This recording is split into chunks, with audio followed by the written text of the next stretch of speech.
Welcome to Inside the Summit League, and basketball season just underway and already some Summit League excitement. Western Illinois' men over Wisconsin last week. IUPUI takes Marquette to overtime before losing that game on Monday.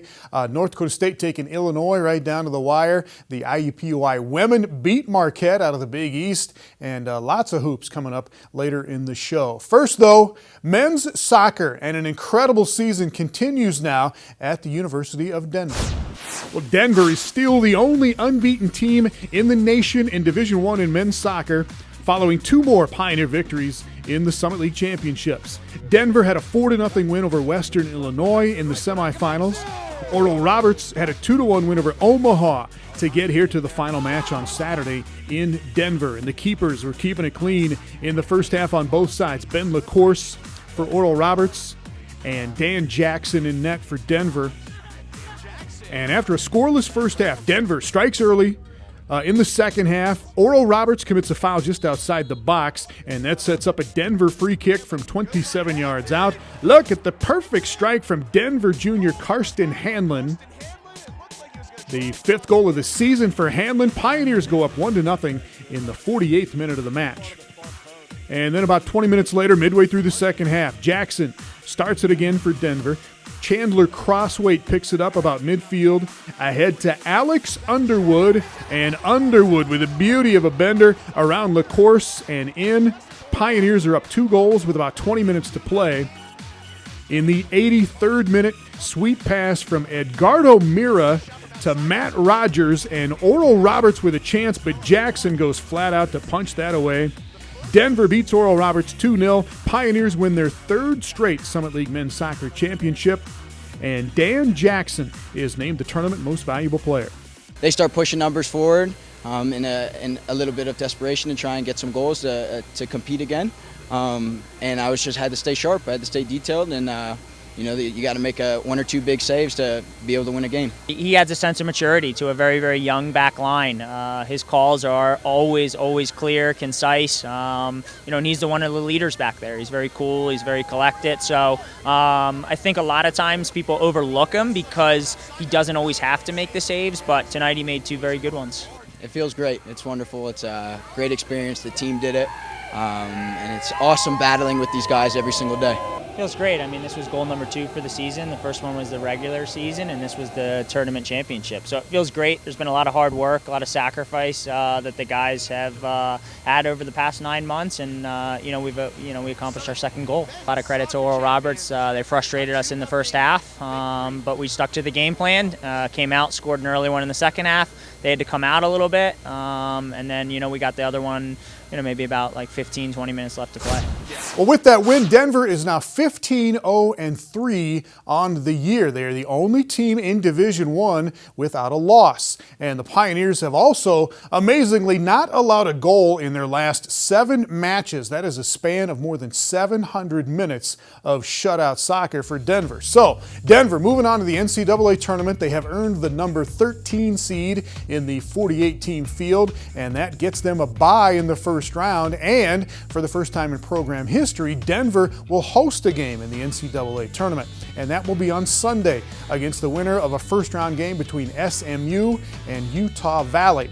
And Denver will take its 29-match home unbeaten streak into that NCAA tournament game coming up on Sunday.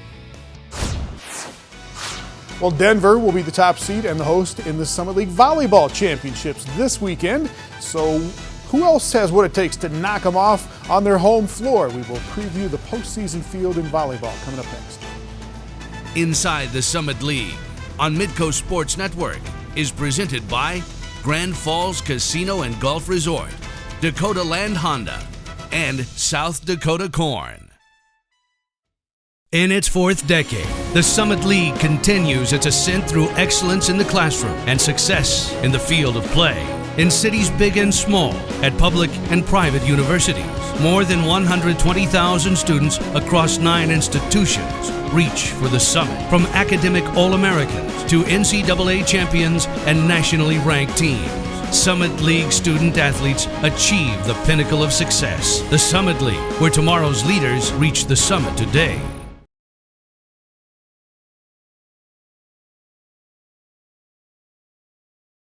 Inside the Summit League on Midco Sports Network is presented by Sanford Orthopedics and Sports Medicine and the Sioux Falls Convention and Visitors Bureau.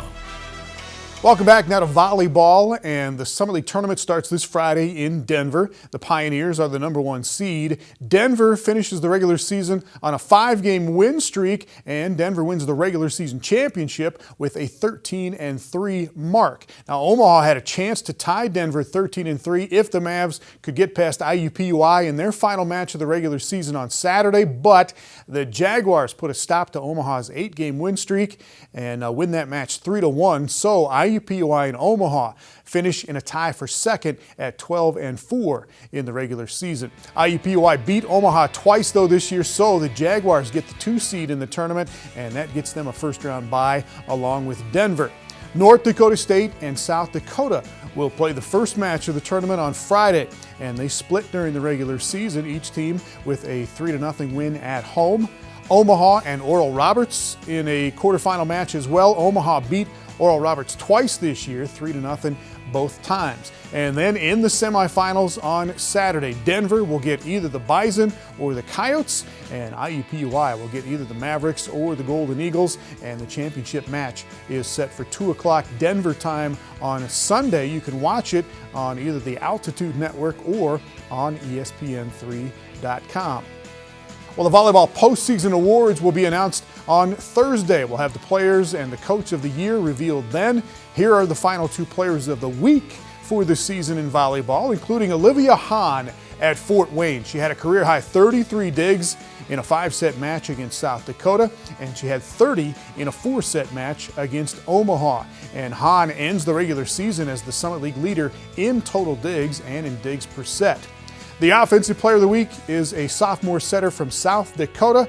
Brittany Jessen served up a career-high 61 assists in a 5-set win at IPFW, and then she had 55 the night before that at IUPUI.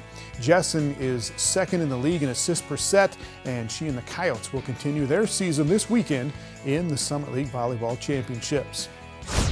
Well, South Dakota and all the Summit League swimming and diving teams just getting their seasons going. South Dakota split a meet with South Dakota State over the weekend. USD wins the women's duel, and Sam Shutt led the way for the Coyote women with 4 individual wins, including the 100, the 200, and the 400-meter freestyle. On the boards, South Dakota's Grayson Herding wins both the 1-meter and the 3-meter events. Herding is the reigning Summit League Diver of the Year. And we've got basketball coming up next. Western Illinois women off to a 2-0 start. We will check out the Leathernecks and the other early season action in women's hoops when we come back. Inside the Summit League on Midco Sports Network is presented by Grand Falls Casino and Golf Resort, Dakota Land Honda, and South Dakota Corn.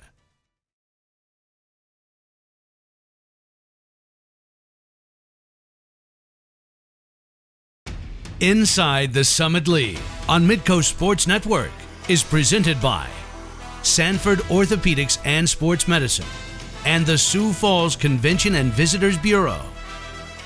Now to women's basketball, and both of the Summit League preseason favorites, South Dakota and South Dakota State, are ranked in the first mid-major poll of the season, and we'll see how that holds up. South Dakota's got some games this week at Northern Iowa and at Kansas State. South Dakota State has games at home against Arkansas, and then the Jackrabbits will host Notre Dame on Saturday. Notre Dame is the #3 team in the nation right now in any poll that you look at. Carrie Young of South Dakota State is one of the first Summit League Players of the Week this season. She had 12 points and 11 rebounds in SDSU's season opener against Marist, another pretty good mid-major team. That's the first career double-double for Carrie Young, by the way. And Michelle Maher at Western Illinois is off to a hot start. 19 points, 3 assists, 3 steals in a win over SIU Edwardsville. Another good mid-major team picked to win the Ohio Valley Conference this year. And then Maher with 11 points, 11 assists against Central Methodist. She goes over 1,000 points in her career in that game. And here is Maher and Western Illinois head coach J.D. Gravinia talking about the expectations this year for the women's basketball team in Macomb. I know it's weird to think that I'm a senior now. Time really does fly, but Just definitely trying to go out with a bang.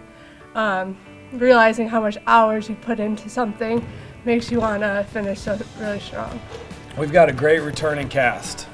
Michelle Maher, I think, will have a even better year. She's kind of got better each year. She's in really good shape. She's a high-minute kid that's played a lot of minutes, and she's in really good shape. And I think she's going to have a much better offensive year, especially. And she will also benefit from Emily Clemens, who will probably play a lot of minutes at the point guard spot for us and give Michelle a little bit of a break handling the ball at times. Sophie Reichelt, who had a really nice junior year, should continue to improve, a player that can step out and shoot it, but also guard and rebound inside. Michelle Farrow, who started some games for us last year, I think will really have another good year. She can really shoot the ball. I can tell you that the way our offense is designed, we kind of have a positionless offense, and it's kind of designed to have a lot of open space. And really, the last couple years, we've had to adjust some things and change some things because of our post presence. And now this year with Ashley leaving and Tori graduating, we've got a ton more space, and I thought maybe that would help us, but after these first couple weeks of practice, I was really impressed at how much that opened things up for us and how much our guards now could attack and finish, and how when we made a good slip off a flare screen, we were open around the basket to catch and score. It kind of seemed like at first everyone was out on the wings, and now we're starting to get a little bit more post presence, but yeah, it's definitely different. Just the amount of space that you have to attack in there, before you could only maybe do one move and get to the basket, but now you have the space to do 2 or 3 moves and get to the basket, which definitely makes it harder on the defense. A lot of people may think that this is going to be a rebuilding year, but our goal is to continue that improvement, and I think we've got the pieces in place that can. Well, men's basketball coming up next, and Garrett Covington and the Western Illinois men making some noise and some news in the early season. Inside the Summit League on Midco Sports Network is presented by Grand Falls Casino and Golf Resort, Dakota Land Honda, and South Dakota Corn.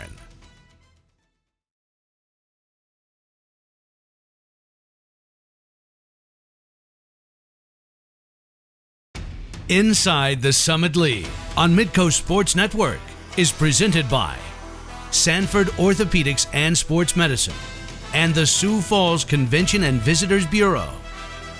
Welcome back. Now to men's hoops, and big congrats to Western Illinois on their win over Wisconsin last Friday. The Badgers' last game, remember, was the loss in the national championship game against Duke last March or last April, whenever that was. Either way, Western beats Wisconsin 69-67. Garrett Covington with 16 points in the win. He made 2 free throws with 10 seconds left to seal that 2-point victory. Covington with 14 points in Western's win over Hannibal LaGrange University. It's an NAIA school in Missouri.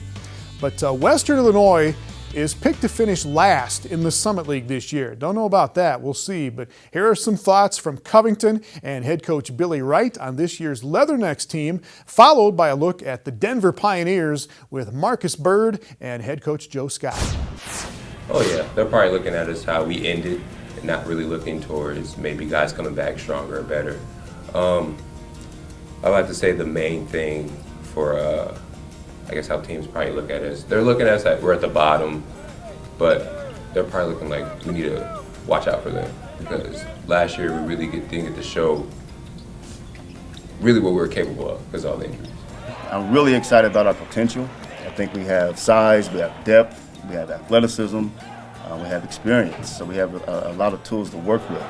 And we returned 9 players and over 80% of our scoring. So we're led by Garrett Covington, who's obviously a preseason first-team all-conference player this year. He led us in scoring 15 points per game last year, and just really looking for him to kind of build upon that. I know kind of what teams are going to do in certain situations and what we should do now. Kind of learning last year, my freshman year, really big learning years. This year's time to put all that together and do some good with it. Junior guard, point guard Jabari Sandifer, he led us in assists last year. Really good floor general for us, kind of an extension of the head coach. Just really looking for him to be a better decision maker. I think a lot of times He kind of got sped up a little bit, I think, because we were playing a faster tempo, but he was still able to distribute the ball really well and ultimately lead the conference in assists. Looking for him to be a better floor general this year altogether. Senior guard Jamie Badish returns as one of the top three-point shooters in the conference. So just really looking for him to expand on his game. I think right now he's no longer a secret. It's evident that he can really shoot the basketball, so we're just really trying to work with him to expand his game at both ends of the floor. We feel that Brandon Gilbeck will have an opportunity to have an immediate impact, being 6'10", 245. I think he moves well. He's just big. I think that's really going to help our offensive productivity and our defensive rebound. Well, we've had a good preseason. I mean, obviously we're young, so preseason's just been about, getting our younger guys really understanding what we're doing. They're in there, they're really coming along. We're going to be playing them, and it's just a matter of, continuing to get our guys to understand what, what's going to make us grow up quicker. They definitely look to me at certain times for leadership, just because, I've been here for so long. But they definitely look up to me. I try and go along with what the coach is saying, reinforce what he says, while at the same time just making sure I'm doing what I need to do. That'll help them, because if I'm not doing my job, then it's just going to make them life harder for them, and we really don't need that right now. So I'm just trying to do my job and be the leader on the side as well to try and get them to come along. We have good young players, and what we need from our older guys are them to do their jobs, to be so consistent, to do their jobs in the ways that, me, the coach, is telling them this is what we need you to do. We have a ton of freshmen, but at the same time, everyone's old in the head and mentally ready for games. So just the big thing right now is just taking advantage that we're older, and then making sure everyone else needs to know that they have to be older as well for us to be successful. The benefit of being so young, and we've gone this route on purpose, is you get that eagerness, you get that youthfulness where they're wide-eyed and they're listening to everything you're saying, and they're automatically doing that. We have 13 or 17 freshmen and sophomores, so that's all these young guys who are doing what you're saying, just says they're buying in, and then we just need our upperclassmen to be those veterans that execute their roles, and then we have that kind of team where everybody's on the same page, and so that's why we went this route, to get that sort of teamness back. Well, when we come back, we'll go back to Denver, and one of their assistant coaches coming home to join his father and the family business to support cancer research in their Colorado community. That is the Campus Spotlight, coming up next. Inside the Summit League on Midco Sports Network is presented by Grand Falls Casino and Golf Resort, Dakota Land Honda, and South Dakota Corn. In its fourth decade, the Summit League continues its ascent through excellence in the classroom and success in the field of play. In cities big and small, at public and private universities, more than 120,000 students across 9 institutions reach for the summit. From academic All-Americans to NCAA champions and nationally ranked teams, Summit League student athletes achieve the pinnacle of success. The Summit League, where tomorrow's leaders reach the summit today.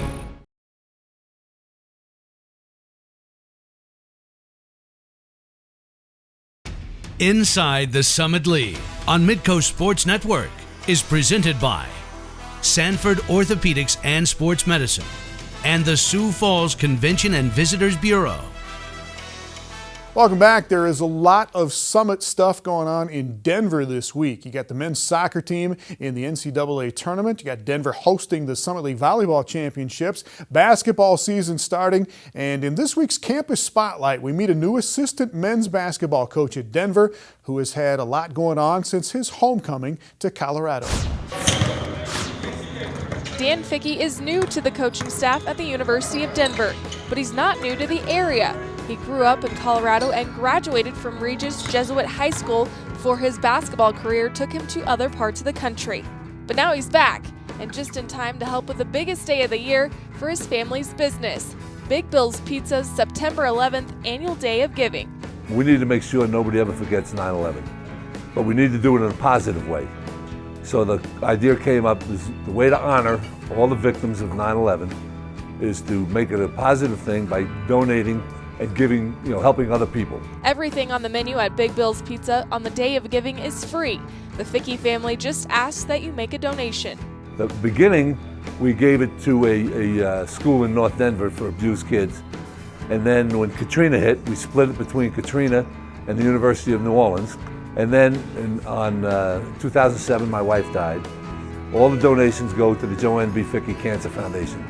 And then what we do is we distribute it to different cancer organizations around the city. DU's Dan Fickey is the president of the foundation, named in honor of his mother. And this year, basketball coaches from Colorado and the surrounding states got together the day before the event in honor of Coaches vs. Cancer to support and promote the Fickey family's Day of Giving. During the years, we're battling each other all the time, whether it's recruiting or actually in the games. But with the fight against cancer, we're all on the same team. We've all been touched by it, whether it's directly or indirectly. So to be able to come together and have the support, for this day or whenever Coaches vs. Cancer usually comes around. So it's just amazing to have their support and all be together on one team. Fickey says while he was coaching on the East Coast, he always made it a priority to recruit in the Denver area around the same time as the annual Day of Giving. But this year was even more special because he's living here and his coaching staff was at the event to support the cause. The one thing that Coach Scott told me before when I interviewed for the job was that we're all on the same team, and as the coaching staff, we got to be a tight fist and convey that to our players so that they'll be that on the court. And this is just a sign of that. Having Coach Ronner, Coach Scott here, just shows that there's support, and we're not just a coaching staff in the office, but also outside of that, involved in each other's lives on a day-to-day basis. We're involved in some other Coaches vs. Cancer projects as well with other basketball coaches in Colorado. But this one here is, just close to home because Dan's obviously, I've always supported it because of Big Bill. From my days at Air Force, I've known Big Bill a long time. And, and then like you mentioned with his wife passing and Dan's mom passing, and this is a great cause to give to and on a day that we should always remember. It's a great cause that the men's basketball coaching staff at the University of Denver hopes to raise awareness by leading by example. Big Bill Fickey was an assistant coach at one time for the Denver Nuggets. Dan starts his first season this year with Denver, and both look forward to continuing the work of the Fickey Foundation. We'll see you next week on Inside the Summit League.